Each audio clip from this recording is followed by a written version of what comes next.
Hello, my name is Victoria, and today I'm going to be helping you to learn a piece of music called Scarborough Fair.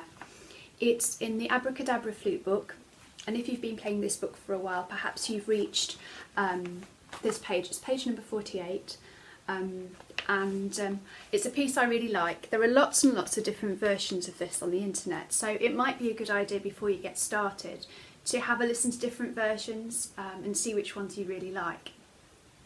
I'm going to start off by playing the piece for you. Here we go.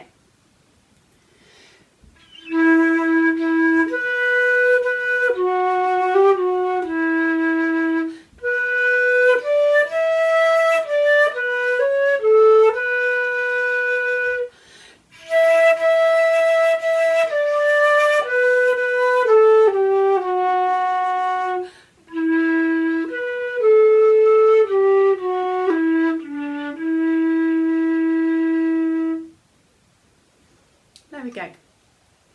So whichever version you've listened to, I suspect you'll notice that it's quite a lyrical piece. It is in fact an old traditional English song, and it's very well known. So that's the first thing, get used to how it sounds and the sort of pace that we're aiming to play it at. So the next thing we're going to look at is the notes. Okay.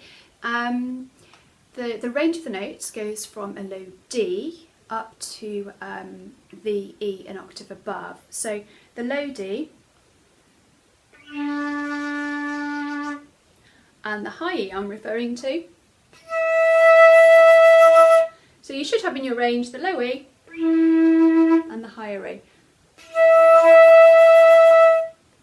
Now you might find that you can play the B, A, G and the F sharp quite easily, but find it quite tricky getting down to the E's and D's. So what I would suggest as a daily warm-up before you start practicing this piece is to play some nice long low notes. And what I would suggest is that we start on an A and we slur onto a G, and we do all this in one breath. So have a listen. I'm going to start on the A.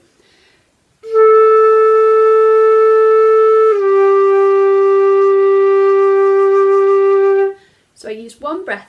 Do you hear it wasn't quite right when it went from the A to the G, so I'm going to try that again and see if I can get it to sound a bit better.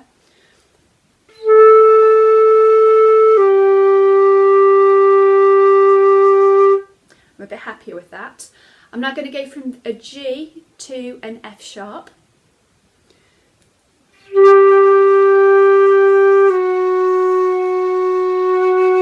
I'll try that again.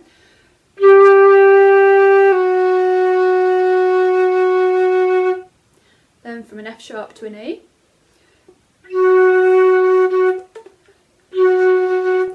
Getting the F sharp right sometimes can be a bit tricky.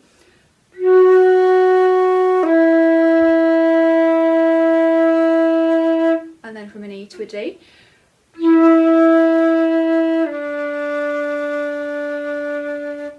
That's it. So we're not pushing the air through the flute too much, we're just trying to get a nice consistent sound.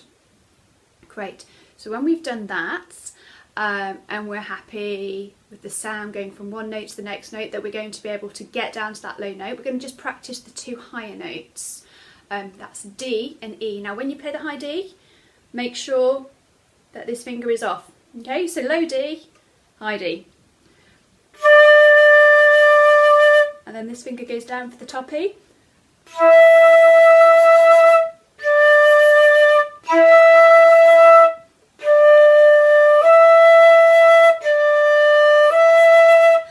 And see if you can work towards slurring from that D to the E.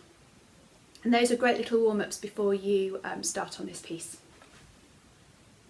I want to make mention of the sharps in this piece, because we have of course got a sharp written into the key signature. We've got an F sharp. We also have a sharp written in as an accidental, a C sharp. That's in line 2.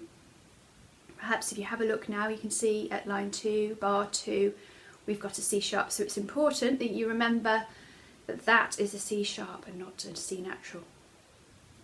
As for the F sharps, all the Fs in this piece are F sharp. So if we're thinking like that, I think perhaps we you'll be able to get through the piece playing F sharps and hopefully no F naturals at all. Great. So we've got a sense of the piece of the music. We're getting more comfortable with the notes, the lower end and the higher end. We're now going to have a little look at the rhythm. And the rhythm isn't too complicated. If you take a look, you'll see that there are lots of minim and crotchet rhythms throughout the piece. We've got bar 1, we've got a minim and a crotchet. Just take a moment to have a look and see how many more of that particular rhythm you can see in line 1. So hopefully you've spotted that that occurs 3 times, twice in the first 2 bars and then again in the last bar of that line. And that continues throughout the piece, so it's a good idea if we get really comfortable playing that rhythm. Okay, 1, 2, 3, 1, 2, 3. Let's practice on a B.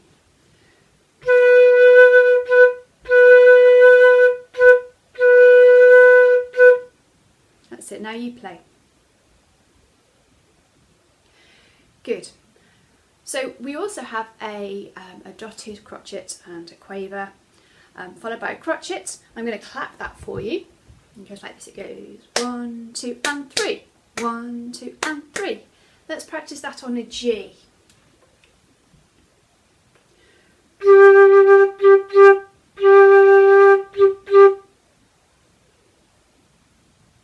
Good. So now hopefully we've got to grips with some of the basic rhythms in this piece. It's also worth mentioning that halfway through we've got a 2 count rest and we're going to pick up on the 3rd beat of the bar. So if we were counting it, it would sound like this. 1, 2. Right. Let's take a quick look now at the articulation in this piece. So when I say articulation, we're talking about what we're going to be doing with our tongue to sound the notes.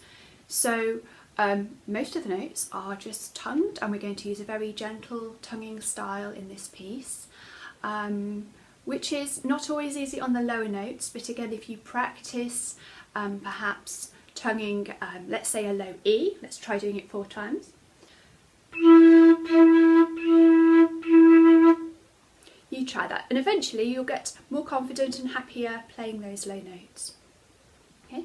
The other thing is that we've got slurs, and the slurs go from one note to the next note. So if you've got 2 notes and the slur starts here and it ends here, we will be tonguing the first note and slurring onto the second. Let's have a look at the first example of slurring in this piece. Line 1, 3rd bar in. Can you see we've got an F sharp to a G, followed by an F sharp. Okay, this is how it should sound.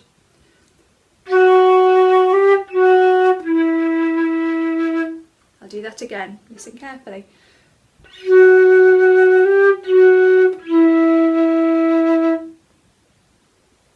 Good. So have a look, see if you can find all the bars which have got slurs in. I can see 1, 2, 3. So that's a slur on each line. Isolate those bars, and when you're doing your practice, see if you can practice those bars and make sure that you're tonguing in the right place and slurring in the right place. Okay. I'm going to pull out actually the second one. It's just occurred to me that going from a B to a C sharp can be a little tricky sometimes. So again, a really good practice might be to go from the B to the C sharp.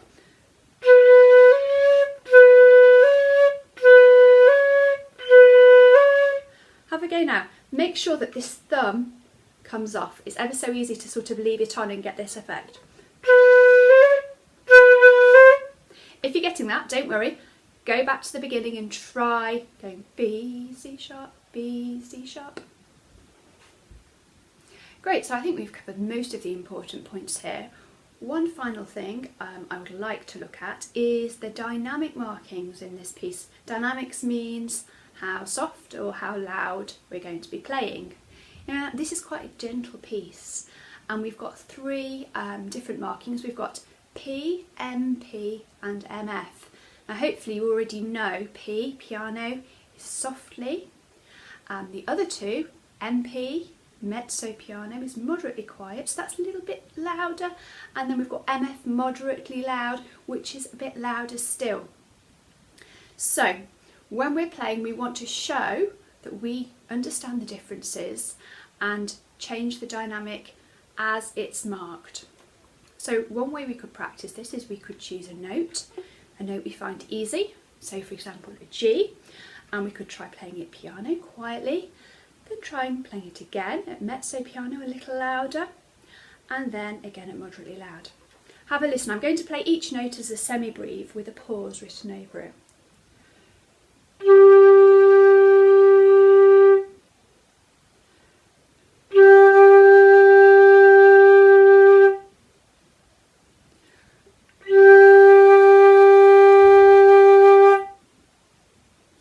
Could you hear that each note got progressively louder?